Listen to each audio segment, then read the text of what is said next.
Siapa di antara Anda yang hobi berkuliner ataupun berburu fashion? Nah, ada rekomendasi tempat untuk Anda yaitu Tebet yang dinamakan surga bagi pemburu fashion dan juga kuliner. Kawasan yang dikenal sebagai tempat nongkrong anak muda ini berjejer distro atau toko pakaian yang menjamur di sepanjang Jalan Tebet Utara Dalam. Geliat usaha distro di Tebet semakin masif pada tahun 2004. Lalu seperti apa suasananya saat ini? Produser lapangan CNN Indonesia Rafis Ari Nugraha memiliki laporannya untuk Anda. Kawasan Tebet atau mungkin lebih dikenalnya sebagai tempat pusatnya anak-anak Jakarta Selatan yang gaul-gaul nih.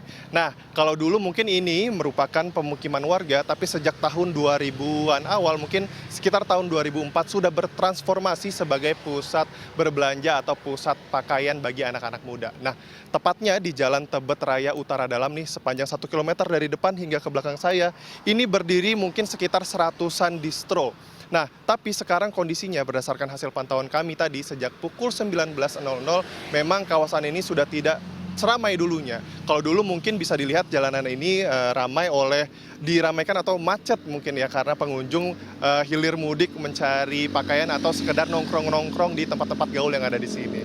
Nah, tapi perkembangannya hingga sekarang ini memang sudah cukup landai. Untuk melihat lebih lanjut kita bisa lihat nih di sebelah kiri saya sudah berada di salah satu distro yang berada di pinggir jalannya. Nah, padahal kalau kita berbicara mengenai distro ini memang masih cukup banyak, ada sekitar 8 toko yang masih berdiri dan yang dijajakan pun lumayan banyak nih. Seperti yang bisa lihat di sini ada celana-celana, ini celana-celananya bagus-bagus, ada chino, ada jeans juga. Nah, kalau ini ada kaos, untuk pakaian atasnya ada kaos dan juga di belakang saya ini ada kemeja yang rasanya pasti masih sangat cocok untuk dikenakan oleh anak-anak muda. Nah, untuk mengetahui lebih lanjut, saya mau berbincang-bincang dengan langsung oleh pedagangnya yang ada di sini. Selamat malam, dengan Mas siapa nih, Mas? Mas Andre.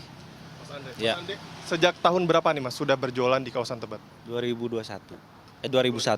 Oke. Kalau 2001 udah sekitar 22 tahun, udah cukup lama ya, Mas. Apa yang membuat Mas Andre bisa bertahan jualan di Tebet? Karena satu ya buat keluarga, menghidupi buat keluarga, buat ibu, ya buat diri sendirilah gitu, Pak. Mas, kira-kira perbedaannya dulu dari 2001 hingga sekarang yang paling terasa oleh Mas Andre seperti apa perubahannya, Mas? Kalau dulu sih enak banget ya, kalau dulu sih rame banget, banyak pembeli juga, macet juga, yang mundar-mandir tuh dari ujung ke ujung tuh rame banget pokoknya. Kalau buat sekarang-sekarang jauh banget, beda banget sama yang sekarang gitu.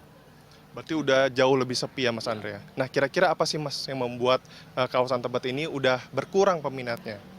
Ya mungkin satu ya sebabnya karena COVID itu yang satu. Jadi Tebet sekarang udah nggak kayak dulu lagi.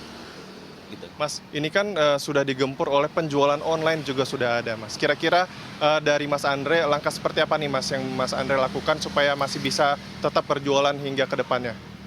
Ya intinya harus diperbanyakin langganan ya. Kalau misalkan kita ngandelin online juga kan belum tentu juga rame gitu kan. Intinya sih ya kita bertahan sama banyakin langganan aja gitu aja, Kak.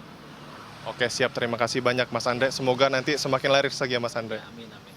Oke, itu tadi salah satu keluh kesah dari para pedagang yang ada di sini yang memang menyatakan bahwa kawasan Tebet ini sudah mulai sepi. Padahal kalau dulu memang beberapa faktor pendukung yang menyebabkan kawasan Tebet ini ramai karena memang selain begitu banyak berdirinya distro, kawasan Tebet ini merupakan salah satu kawasan yang cukup strategis. Bahkan tadi untuk menyampai di kawasan Tebet ini, saya cuma menempuh perjalanan 500 meter atau 7 menit berjalan kaki dari stasiun Tebet.